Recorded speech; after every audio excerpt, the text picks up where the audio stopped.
नया news channel लाने से पहले हमने आपसे पूछा चैनल में क्या होना चाहिए, कैसे होना चाहिए। आपने जवाब दिया जिसकी खबर निष्पक्ष हो और सच्ची हो। तो अब देखिए तक 360 गली से ग्लोब तक।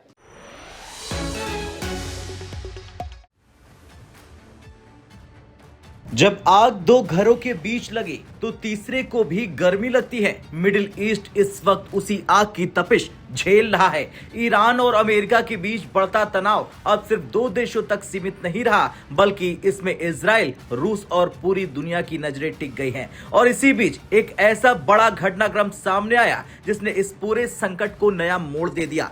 इस वक्त की सबसे बड़ी खबर यह है कि रूस के राष्ट्रपति व्लादिमीर पुतिन ने कूटनीतिक मोर्चे पर बड़ा कदम उठाया। पुतिन ने पहले इजराइल के प्रधानमंत्री बेंजामिन नेतन्याहू से फोन पर बातचीत की। इसके बाद ईरान के राष्ट्रपति को कॉल किया। ये सिर्फ दो फोन कॉल नहीं, बल्कि मिडिल ईस्ट की राजनीति में एक संभावित गेम चेंजर माने जा रहे हैं। बीते कुछ समय से अमेरिका और ईरान के बीच हालात बेहद तनावपूर्ण बने हुए हैं। एक तरफ अमेरिकी राष्ट्रपति डोनाल्ड ट्रंप की सख्त बयानबाजी, दूसरी तरफ ईरान की खुली चेतावनी और बीच में इजराइल जो ईरान को अपने अस्तित्व के लिए सबसे बड़ा खतरा मानता है। रिपोर्ट्स में यहां तक कहा जा रहा है कि अमेरिका किसी भी वक्त ईरान पर सैन्य कार्रवाई कर सकता है। इसी आशंका ने पूरी दुनिया को अलर्ट मोड पर ला दिया।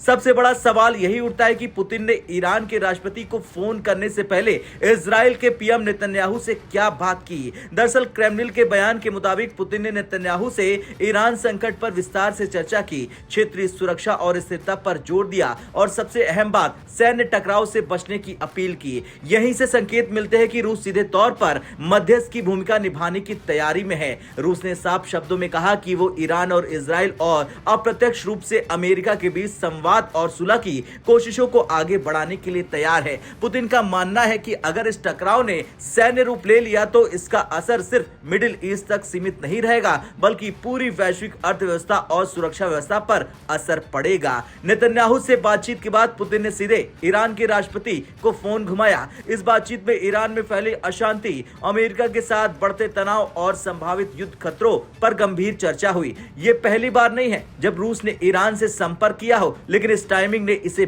बेहद अहम बना दिया।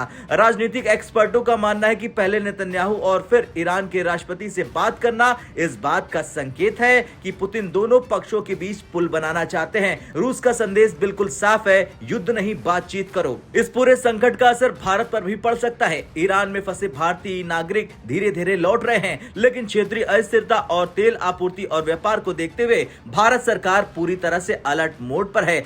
और यही वजह है कि अब भारतीयों को सुरक्षित वापस लाया जा रहा है। अब पुतिन ने दोनों नेताओं से बातचीत में साफ कहा कि सैन्य टकराव से बचना सभी के हित में है। राजनीतिक और कूटनीतिक समाधान ही रास्ता है। क्षेत्रीय स्थिरता को प्राथमिकता दी जानी चाहिए। रूस खुद को उस ताकत के तौर पर पेश कर रहा जो युद्ध रोक सकता है। अब बड़ा सवाल यही है कि क्या पुतिन की इस पहल से अमेरिका ईरान युद्ध टल पाएगा या फिर मिडिल ईस्ट एक और बड़े संकट की ओर बढ़ रहा है। खैर कुछ भी हो, लेकिन इतिहास गवाह है कि जब जब बड़ी ताकतों के बीच संवाद टूटा है तब तक दुनिया ने युद्ध देखे हैं, लेकिन इस बार रूस ने आखिरी वक्त पर बातचीत का दरवाजा खोल दिया है। ईरान अमेरिका तनाव के बीच पुतिन की एंट्री, नेतन्याहू और ईरानी राष्ट्रपति से बातचीत और मध्यस्थता की पेशकश इस पूरे संकट को नया मोड़ देती है। अब देखना यह होगा कि क्या अमेरिका इस पहल को गंभीरता से लेता है, क्या इजराइल और ईरान संयम दिखाते हैं या फिर दुनिया एक और युद्ध की गवाही देने जा रही है। आपका क्या कुछ कहना है, कमेंट कर जरूर बताएं।